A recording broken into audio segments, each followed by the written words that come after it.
विनायक वीर या विवादित श्रृंखला के भाग 14 में आप सभी का स्वागत है। तो अभी तक हमने देखा था कि विनायक को जेल में लगभग 14 साल हो चुके थे और आज दिन था 6 जनवरी 1924 जब पूना की यारवाड़ा जेल की सुपरिंटेंडेंट ने विनायक को बुलाया और उनको उनकी रिहाई की खबर सुनाई। हालांकि ऐसी अफवाहें पहले भी कई बार फैली थी, तो विनायक को एक बार को तो यकीन ही नहीं हुआ, लेकिन फाइनली उन्हें बताया गया कि उनको जेल से रिहा किया जा रहा है। लेकिन जेल से रिहा करने की 2 शर्तें थी। पहली शर्त कि विनायक रत्नागिरी डिस्ट्रिक्ट को छोड़कर कहीं और नहीं जा सकते। अगर वो जाना चाहते हैं तो उन्हें पहले जो बॉम्बे सरकार है उनसे परमिशन लेनी होगी। दूसरा, विनायक अगले 5 साल तक किसी भी पॉलिटिकल एक्टिविटी में पार्टिसिपेट नहीं करेंगे बिना सरकार की परमिशन के। और ये जो शर्तों की समय सीमा है इसको आगे भी बढ़ाया जा सकता है, ये सरकार के ऊपर डिपेंड करता है। अब जो विनायक थे वो जानते थे कि अगर शर्तों का उल्लंघन किया गया तो उन्हें अगले 25 साल के लिए फिर से जेल में बंद कर दिया जाएगा।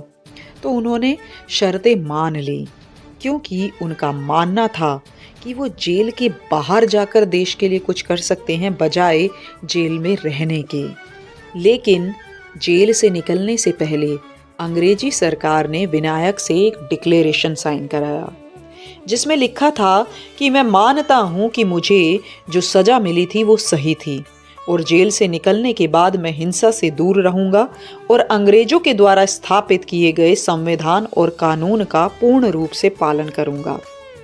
विनायक ने ये जो डिक्लेरेशन साइन किया, इससे कई क्रांतिकारियों को बहुत धक्का लगा और अंग्रेजी सरकार ने विनायक को अपने ही लोगों के बीच शर्मिंदा कर दिया और इस बात को अंग्रेजी सरकार अपनी एक बड़ी जीत मान रही थी। जेल के जो बाकी कैदी थे वो विनायक को बधाई दे रहे थे कि उनके 14 साल का वनवास अंत हुआ और वो वापस घर जा रहे हैं। लेकिन विनायक को पता था कि वनवास अभी बाकी है, लड़ाई अभी बाकी है। विनायक रिहा तो हो गए थे, लेकिन जीवन काफी कठिन था। हमने देखा था कि जब विनायक को अरेस्ट किया गया था तो सरकार ने उनकी सारी संपत्ति जब्त कर ली थी। साथ ही साथ बाद में हमने देखा था कि विनायक की बीए की डिग्री, लॉ की डिग्री सरकार द्वारा रद्द कर दी गई थी। ऐसे में घर चलाने का पूरा जिम्मा नारायण राव पर आ गया था और नारायण राव पर भी लॉर्ड मिंटो बॉम्बिंग और नासिक कॉन्स्पिरेसी जैसे केस चल रहे थे।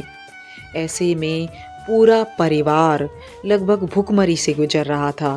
कभी कभी तो विनायक को लगता कि इससे अच्छा तो जेल का जीवन था, कम से कम खाना तो मिल रहा था। लेकिन यहाँ पर बहुत ही ज़्यादा दर्दनाक स्थिति थी और पुलिस का डर इतना था कि परिवार की मदद तो छोड़ो, बिरादरी में कोई सावरकर टाइटल तक यूज़ करना नहीं चाहता था। कई लोगों ने सावरकर फैमिली की मदद करने की कोशिश भी की, लेकिन विनायक के माफ़ीनामे की वजह से, यानी विनायक जब जेल में थे उन्होंने बहुत सारी पिटीशन लिखी थी ना, माफ़ीनामे लिखे थे, उनकी वजह से कई लीडर्स ने ऐसी मदद का विरोध किया। अब रत्नागिरी में प्लेग फैल गया जिस वजह से जो सावरकर फैमिली थी उनको नासिक शिफ्ट होना पड़ा। नासिक में शिफ्ट होने के बाद विनायक ने संकल्प लिया कि वो हिंदू समाज के पुनर्जागरण के लिए प्रयासरत रहेंगे और ये संकल्प उन्होंने इसलिए भी लिया था क्योंकि वो पॉलिटिक्स में डायरेक्टली और एक्टिवली इन्वॉल्व नहीं हो सकते थे।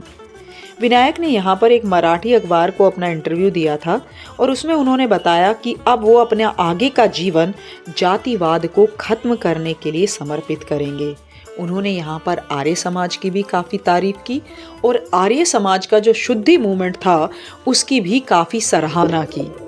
नासिक में ही 1924 में शिवाजी जयंती के पर्व पर एक मराठी पत्रकार ने विनायक को स्वतंत्रता वीर की उपाधि दी थी।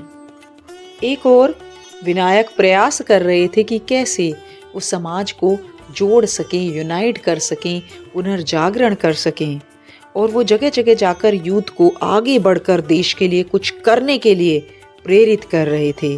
उन्होंने लोकल स्तर पर मिलिट्री ट्रेनिंग और ड्रिल ऑर्गेनाइज करने का सुझाव भी दिया। परंतु जो बॉम्बे गवर्नमेंट थी वो विनायक की गतिविधियों पर पूरी तरीके से नज़र गड़ाए हुई थी और बॉम्बे सरकार को विनायक का ये रवैया कुछ खासा पसंद नहीं आ रहा था। सरकार की बस यही मंशा थी कि ऐसे विनायक की वो शर्तें टूटें और फिर से उन्हें जेल में डाल दिया जाए।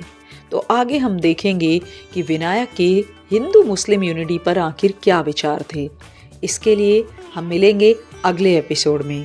अगर आपको ये वीडियो पसंद आता है तो प्लीज़ इसे लाइक कीजिए और शेयर कीजिए और हमारे चैनल को सब्सक्राइब कीजिए। धन्यवाद।